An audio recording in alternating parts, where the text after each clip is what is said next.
are going to learn about a mathematics topic named matrices, a very important branch of mathematics which we are going to study here. तो सभी बच्चों को मेरा नमस्कार। और ये जो टॉपिक है, जो मैथमेटिक्स की एक ब्रांच है जिसका नाम है मैट्रिसेस। इस ब्रांच को आप 12th क्लास के अंदर एक स्टूडेंट फ्रेंडली ब्रांच भी मान सकते हो, क्योंकि प्रीवियस क्लासेस के बहुत ही कम रिजल्ट इसके अंदर आपके काम आने वाले हैं और सीधा ये 12th क्लास में ही है। इससे पहले किसी कक्षा में, किसी क्लास में आपने नहीं पढ़ा है। तो सबसे पहले मैट्रिक्स होता क्या है। मैट्रिक्स की डेफिनेशन जैसा कि मैंने यहां लिखा है, the ordered rectangular array of numbers. इसका क्या अर्थ है कि कोई नंबर्स हैं, कोई संख्याएं हैं, उनको आपने एक क्रम में रखा है और उसकी व्यवस्था कैसे की है, रेक्टेंगुलर। एक उदाहरण लेते हैं। मान लीजिए किसी क्लास के अंदर एक टेस्ट हुआ, 20 मार्क्स का टेस्ट हुआ और एक स्टूडेंट एक्स है, उसने इंग्लिश में, हिंदी में और मैथ में जो मार्क्स लिए हैं वो इस यहां लिखे हुए हैं। इसी तरह से दूसरा स्टूडेंट एक और है, name Y, and he is scoring 14, 15 and 19 marks respectively in English, Hindi and mathematics. तो इन मार्क्स को अगर हम इसी क्रम में रख करके एक बॉक्स में बंद कर देते हैं तो यही हमारा एक मैट्रिक्स हुआ। रेक्टेंगुलर इसलिए कह देते हैं कि इन नंबर्स को अगर हम इस तरह से ज्वाइन करते हैं तो या तो एक रेक्टेंगल बनेगा या एक स्क्वायर बनता है। Therefore this arrangement is rectangular array. Array means arrangement, एक व्यवस्था की गई है यहां पर। जो फर्स्ट स्टूडेंट था एक्स, उसने जो मार्क्स सिक्योर किए हैं वो ये हैं। इन आइटम्स को जो पहली लाइन में लिखे गए हैं ये रो आइटम कहलाते हैं। इसको आप फर्स्ट रो कह सकते हो। इसी तरह से इसके नीचे जो लिखे हैं ये रो नंबर 2 हो जाएगी। जैसे आप ये कह सकते हो कि हॉरिजॉन्टल लाइन के अंदर जो आइटम लिखे गए हैं वो रो आइटम होंगे। इसी तरह से अगर हम कहेंगे कि एक्स और वाई ने इंग्लिश में क्या क्या मार्क्स सिक्योर किए हैं, तो ऐसी स्थिति में ये जो मार्क्स यहां आपको नजर आ रहे हैं ये कॉलम आइटम कहलाते हैं। ये कॉलम 1 होगा, ये कॉलम 2 होगा and this one is column 3। तो this arrangement having 2 rows and 3 column, therefore we can say this is a 2 by 3 arrangement, or in other word you can say 2 by 3 matrix। ये जो व्यवस्था है, ये जो मैट्रिक्स है, ये किस ऑर्डर का हुआ, 2 by 3 का। ये इसका ऑर्डर कहलाता है। किसी भी ऑर्डर का हो सकता है। अगर किसी के अंदर 3 रो और 4 कॉलम बन जाए then we can say the order of matrix is 3 by 4। Okay, now this element 5, this is lying in the first row and first column. You can say at the intersection of first row and first column। तो इस element को आप A11 कह सकते हैं। A11 means the element which is lying on the intersection of first row and first column। इसी प्रकार से ये एलिमेंट कहां पड़ा है, ये पहली तो रो पे है लेकिन कॉलम नंबर इसका क्या है, 2। Therefore this is A12, A। इसी तरह से अगर आपसे कहा जाए बताइए ये कहां पड़ा है, तो ये सेकंड रो में है और थर्ड कॉलम में है, तो इसको हम A23 कहेंगे। ये 19 है। यहां एक बात आपको ध्यान रखना है, रो नंबर जो है उसको पहले लिखना है और कॉलम नंबर को बाद में लिखना है। इसका अर्थ क्या हुआ, we can write any matrix by aij। किसी भी मैट्रिक्स को आप aij से लिख सकते हैं, in which I stand for row and j stand for column। तो कोई भी मैट्रिक्स क्या हुआ जिसके अंदर आइटम्स को रोज में और कॉलम्स में रखा गया हो। जो आइटम जहां पड़ा है उसकी पोजीशन को रिप्रेजेंट करने के लिए हम इस AIJ को काम में ले सकते हैं। अगर हम मान लीजिए एक और उदाहरण ले, मैं आपसे कहूं कि ये आइटम कहां पड़ा है, it is clear that this item is lying at the intersection of second row and first column, therefore this element is A21। Row पहले बोलना है, कॉलम बाद में बोलना है। तो ये एक मैट्रिक्स के बारे में हुआ। और यहां जो लिखा है ये मैट्रिक्स का क्या कहलाता है, ऑर्डर कहलाता है। यहां एक बात और ध्यान दें, अगर हम इन दोनों को मल्टीप्लाई करें तो 6 आएगा। It means there are 6 element in this matrix. अब हम आ जाते हैं टाइप ऑफ मैट्रिसेस कि मैट्रिक्स के प्रकार क्या क्या है, किस किस टाइप के मैट्रिक्स हो सकते हैं। The firstly is row matrix. Row matrix is a matrix having only one row. For example elements are 1, 5 and 8 and this consists only one row. Columns are 3 here. Therefore the order of this matrix is 1/3. तो row matrix क्या हुआ, ऐसा matrix जिसमें केवल एक रो हो। Column कितने भी हो सकते हैं, हमें उससे कोई ज्यादा मतलब नहीं है। दूसरा आता है कॉलम मैट्रिक्स।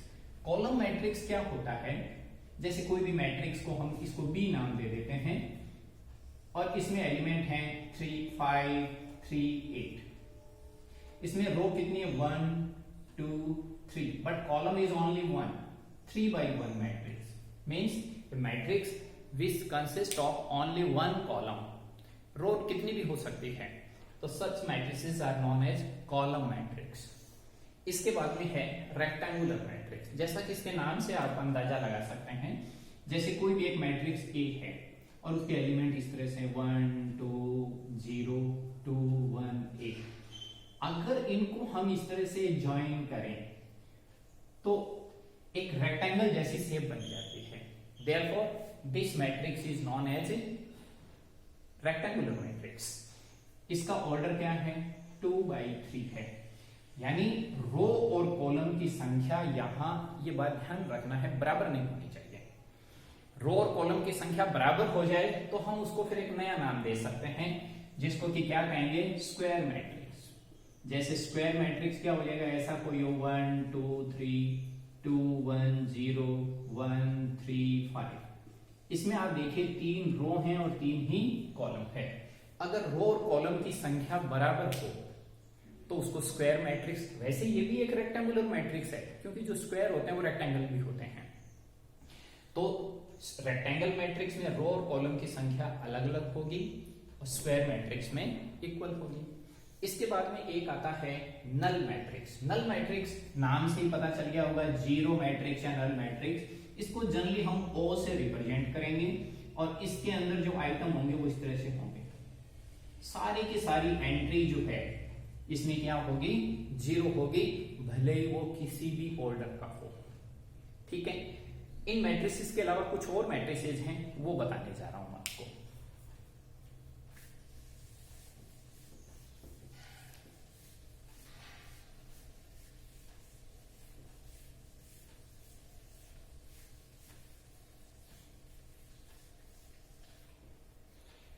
नेक्स्ट है डायगोनल मैट्रिक्स।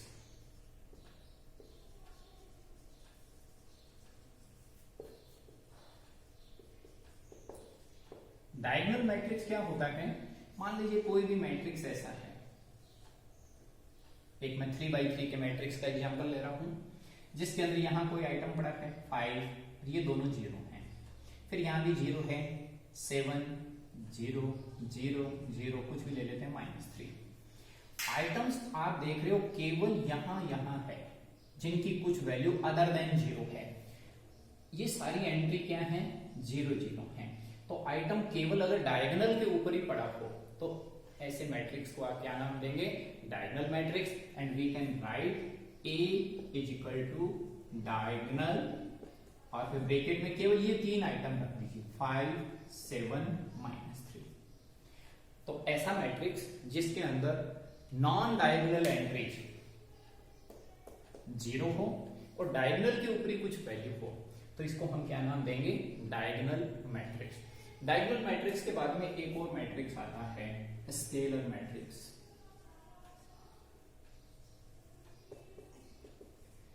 स्केलर मैट्रिक्स जो होता है वो एक तरह से डायगोनल मैट्रिक्स जैसा ही होता है, लेकिन इसके अंदर जो डायगोनल पे पड़ी हुई चीजें हैं वो सारी की सारी एक जैसी होती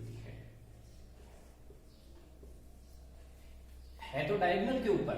this is also a diagonal matrix but all entries are having same value, therefore this matrix is known as scalar matrix.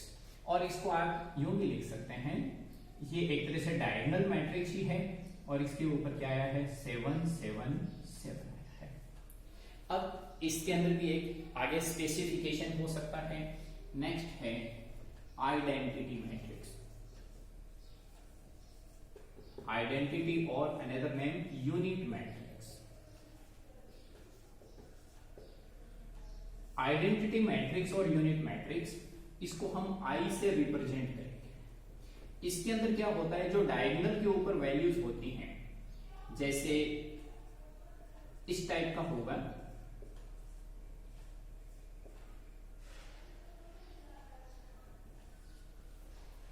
Diagonal के ऊपर केवल क्या होना चाहिए 1 1 1 होना चाहिए। तीनों एक जैसे हैं, ये एक स्केलर मैट्रिक्स भी है, क्योंकि वैल्यू डायगोनल के ऊपर है इसलिए इसको आप डायगोनल मैट्रिक्स भी कह सकते हैं। ये जो मैट्रिक्स है यूनिट मैट्रिक्स, इसको एक तरह से आप जैसे सिंपल अलजेब्रा में 1 वर्क करता है, 1 काम आता है, ये वैसा ही बिहेव करता है।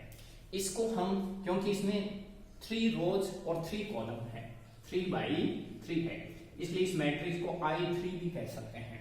यहां एक बात आप और ध्यान देंगे, वो क्या है, जो भी आइडेंटिटी मैट्रिक्स होते हैं all are having square order, यानी वो या तो 2 बाई 2 के 3 होंगे या 3 बाई 3 के होंगे या 4 बाई 4 के होंगे। तो डायगोनल मैट्रिक्स, स्केलर मैट्रिक्स और आइडेंटिटी मैट्रिक्स, ये तीनों ही स्क्वायर ऑर्डर के होते हैं। स्क्वायर ऑर्डर का मतलब इनके रो और कॉलम की संख्या हमेशा बराबर होती है। इसके बाद में जो है 2 मैट्रिक्स और आपको बताने जा रहा हूं मैं।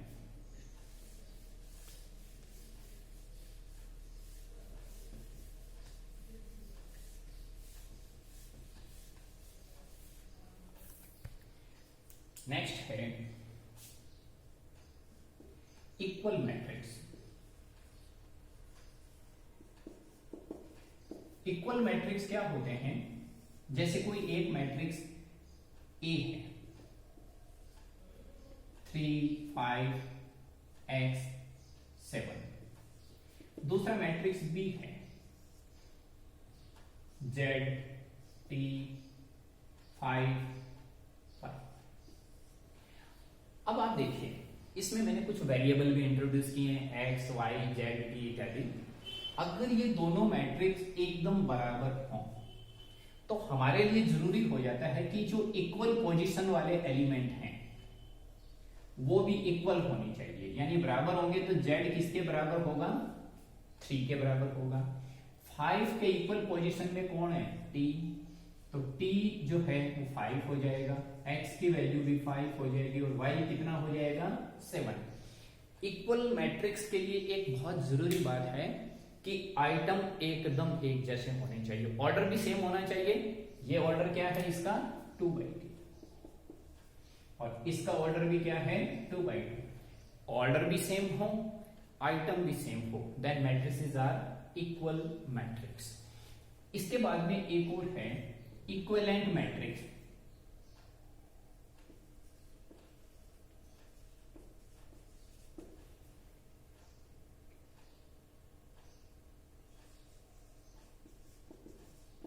इक्विवेलेंट मैट्रिक्स के अंदर क्या होता है,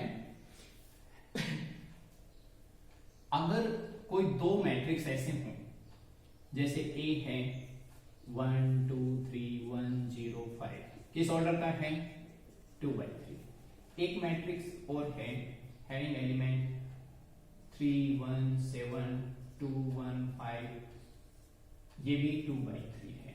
अब इन दोनों में एलिमेंट तो सेम नहीं है लेकिन ऑर्डर सेम है। अगर दोनों का ऑर्डर सेम हो तो ऐसे मैट्रिक्स को हम क्या कहेंगे, इक्विवेलेंट मैट्रिक्स कह देते हैं। इक्विवेलेंट मैट्रिक्स के बाद में दो मैट्रिक्स और मैं बताने जा रहा हूं, हालांकि एनसीईआरटी में तो वो नहीं है, मैंने बुक में देखा है, एनसीईआरटी में तो नहीं है, लेकिन फिर भी आपको इसका मालूम होना चाहिए। ये है upper triangular matrix. Upper triangular matrix क्या है, अगर कोई मैट्रिक्स ऐसा हो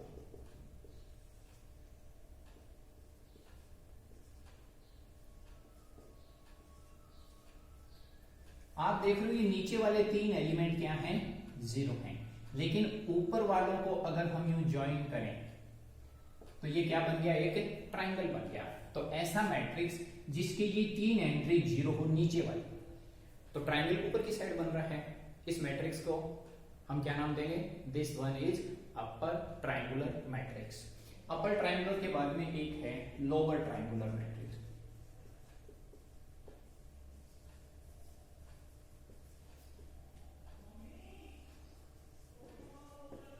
लोअर ट्रायंगुलर के अंदर जो है आप उसी तरह से अंदाजा लगा सकते हैं, वो क्या हो जाएगा, जैसे ऊपर वाले तो ये तीन जीरो हो, यहां वाले बाकी कुछ भी हो, यहां ट्रायंगल आप देख रहे हो इस मैट्रिक्स के लोअर पार्ट में बन रहा है, therefore this one is lower triangular matrix. अब जो वैरायटी है मैट्रिसेस की वो लगभग 12th लेवल की जो है वो पूरी हो चुकी है, हालांकि और बहुत भी वैरायटी होती है, लेकिन 12th लेवल के ऊपर ऐसा काम चल जाएगा तरह से। अब मैं आपको एक दो एग्जांपल ले रहा हूं, एक दो क्वेश्चन आपको बताने जा रहा हूं, जो आप घर पे प्रयास करेंगे तो निश्चित रूप से आपकी एक्सरसाइज 3.1 जो है वो कवर हो जाएगी।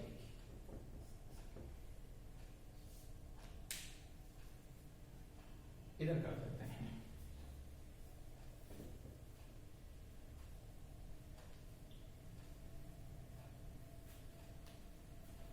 जैसे मैं आपको एक क्वेश्चन करके बता रहा हूं, जनरली इस तरह का क्वेश्चन बोर्ड एग्जामिनेशन में भी आया हुआ है। जैसे आपको कह दिया जाए, एक क्वेश्चन है, कंस्ट्रक्ट ए 3/2 मैट्रिक्स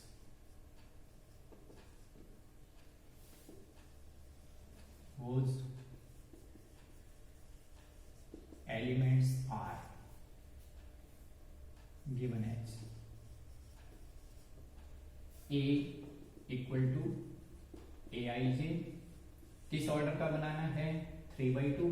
अब aij क्या है, दिस इज गिवन, मान लीजिए आपको कहा जाए aij is equal to i plus 3j। ऐसे क्वेश्चंस आपको एक्सरसाइज 3.1 में मिलेंगे। तो आपको एक 3/2 का मैट्रिक्स बनाना है, तो 3/2 के मैट्रिक्स में क्या होगा, रो कितनी होंगी, 3 होंगी, और कॉलम 2 होंगे। जो पहला एलिमेंट है ये A11 होगा, क्योंकि ये फर्स्ट रो में और फर्स्ट कॉलम में है, A12, फिर A21 का मतलब ये सेकंड रो स्टार्ट हो चुकी है, A22, A31, A32। अब आप देखिए इसमें रो कितनी है, 3, कॉलम कितने हैं, 2, 3/2। सबसे पहले आपको A11 कैलकुलेट करना है, वो यहां से हो जाएगा। A11 i की वैल्यू 1 और j की वैल्यू 1। आप i और j को 1 1 यहां रखोगे तो 1 + 3 कितना आ जाएगा, 4। फिर A12 कैलकुलेट करना, 1 + 6 7। A13 तो है ही नहीं, ये गलत लिख दिया है हमने। फिर A21 क्या हो जाएगा, 2 + 3 5। A22 2 + 6 8। A31 3 + 3 6। A32 3 + 6 9। इन सारी वैल्यूज को यहां सब्स्टिट्यूट कर दें तो आपका आंसर बन जाएगा 4 7 5, 8, 6, 9, ये आपका आंसर हो जाएगा। इस तरह से ये जो फॉर्मूला है बदल बदल करके क्वेश्चन में आ सकता है। ठीक है, एक और आपको एग्जांपल लेते हैं। ऐसे क्वेश्चंस आपको मिलेंगे इसमें एक्सरसाइज के अंदर।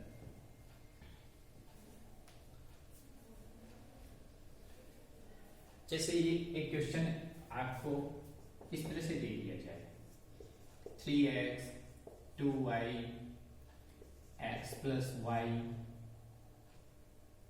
And z। मान लीजिए ये दे दिया जाए 3, ये दे दिया जाए 4, ये दे दिया जाए फिर 3 और ये दे दिया जाए कितना 7। आपको कहा जाए x और y का पता लगाइए। तो क्लियर है कि आप दोनों मैट्रिक्स क्योंकि इक्वल है तो इसको इससे कंपेयर करें, इसको इससे कंपेयर करेंगे तो क्या आ जाएगा 3x equal to 3, x equal to 1। इसी तरह से 2y is equal to 4 which gives y equal to 2। x और y की वैल्यू निकालनी थी और ये आपके आंसर है। इस तरह से कंपेयर करके आप कर सकते हैं। तो इस वीडियो के अंदर हम इतना ही करेंगे। अगर आपने इस थ्योरी को ध्यान से पढ़ लिया है तो आपका जो NCERT बुक है उसकी एक्सरसाइज 3.1 को आप बड़ी आसानी से कर सकते हैं।